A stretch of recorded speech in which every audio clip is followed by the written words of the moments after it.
Penguin Random House Audio presents Stay With Me by Ayobami Adebayo. Read for you by Adjoa Andoh. Part 1. Chapter 1. Jos. December 2008. I must leave this city today and come to you. My bags are packed, and the empty rooms remind me that I should have left a week ago. Musa, my driver, has slept at the security guard's post every night since last Friday, waiting for me to wake him up at dawn so we can set out on time. But my bags still sit in the living room, gathering dust.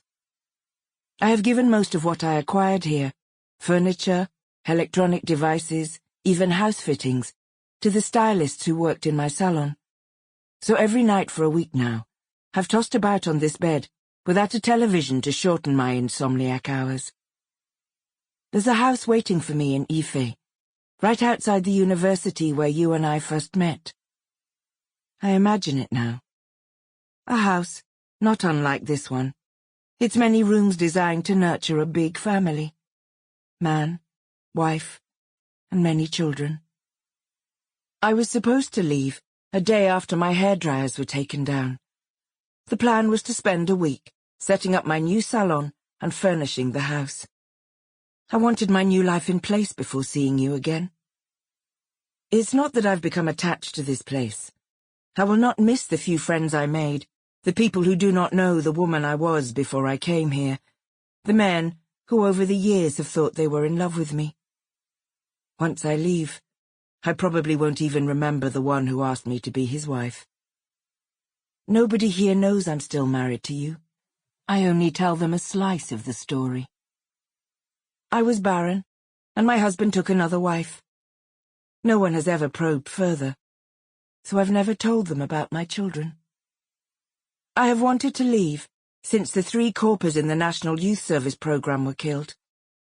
I decided to shut down my salon and the jewelry shop before I even knew what I would do next, before the invitation to your father's funeral arrived like a map to show me the way. I have memorized the 3 young men's names, and I know what each one studied at the university. My Olamide would have been about their age. She too would have just been leaving university about now. When I read about them, I think of her. Akin. I often wonder if you think about her too. Although sleep stays away, every night I shut my eyes and pieces of the life I left behind come back to me. I see the batik pillowcases in our bedroom, our neighbours, and your family, which for a misguided period I thought was also mine. I see you. Tonight I see the bedside lamp you gave me a few weeks after we got married. I could not sleep in the dark, and you had nightmares if we left the fluorescent lights on. That lamp was your solution. You bought it without telling me you'd come up with a compromise, without asking me if I wanted a lamp. And as I stroked its bronze base and admired the tinted glass panels that formed its shade, you asked me what I would take out of the building if our house was burning. I didn't think about it before saying, our baby, even though we did not have children yet. Something, you said, not someone. But you seemed a little hurt that when I thought it was someone, I did not consider rescuing you. I drag myself out of bed and change out of my nightgown. I will not waste another minute.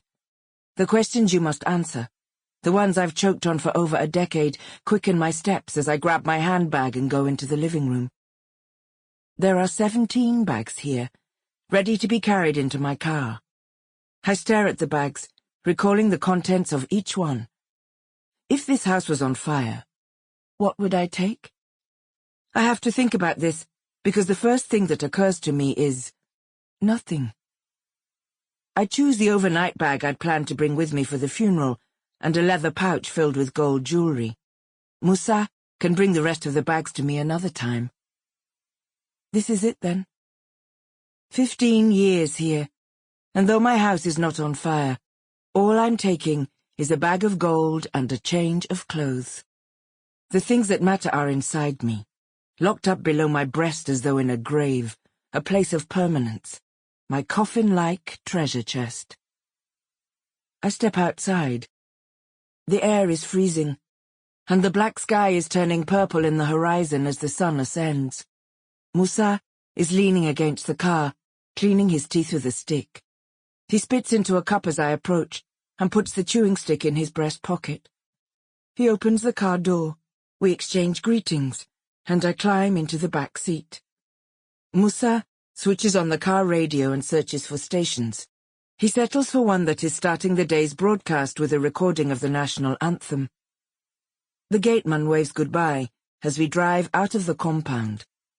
The road stretches before us, shrouded in a darkness transitioning into dawn, as it leads me back to you. Chapter 2. Ilesha, 1985 onwards. Even then, I could sense that they had come prepared for war. I could see them through the glass panes on the door. I could hear their chatter. They did not seem to notice that I had been standing on the other side of the door for almost a full minute.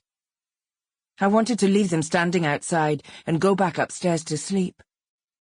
Maybe they would melt into pools of brown mud if they stayed long enough in the sun.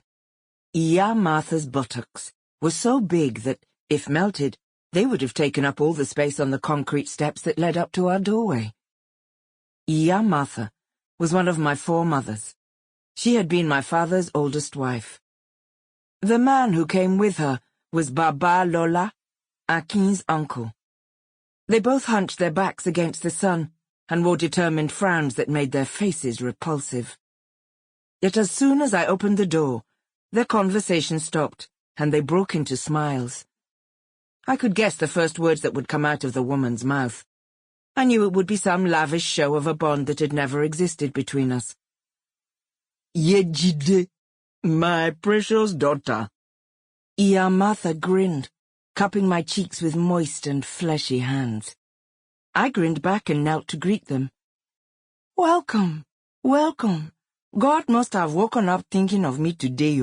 That is why you are all here, I said, bending in a semi-kneel again after they had come in and were seated in the sitting room. They laughed. Where is your husband? Do we meet him at home? Baba Lola asked, looking around the room as though I had stashed Akin under a chair. Yes, sir. He is upstairs.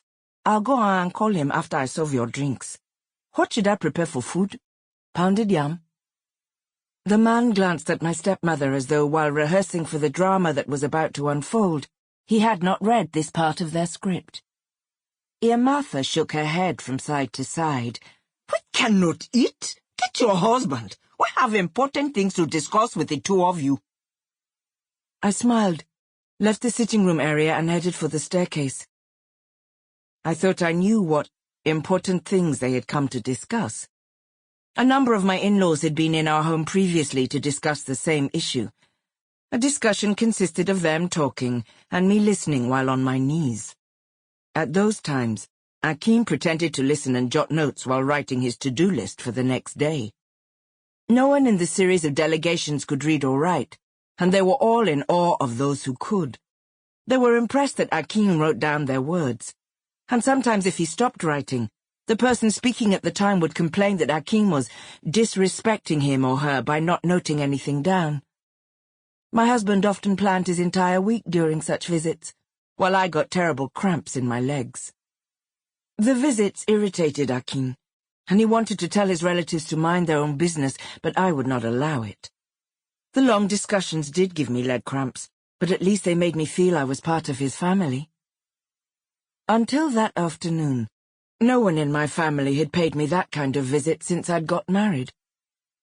As I went up the stairs, I knew that Iya Martha's presence meant some new point was about to be made. I did not need their advice. My home was fine without the important things they had to say.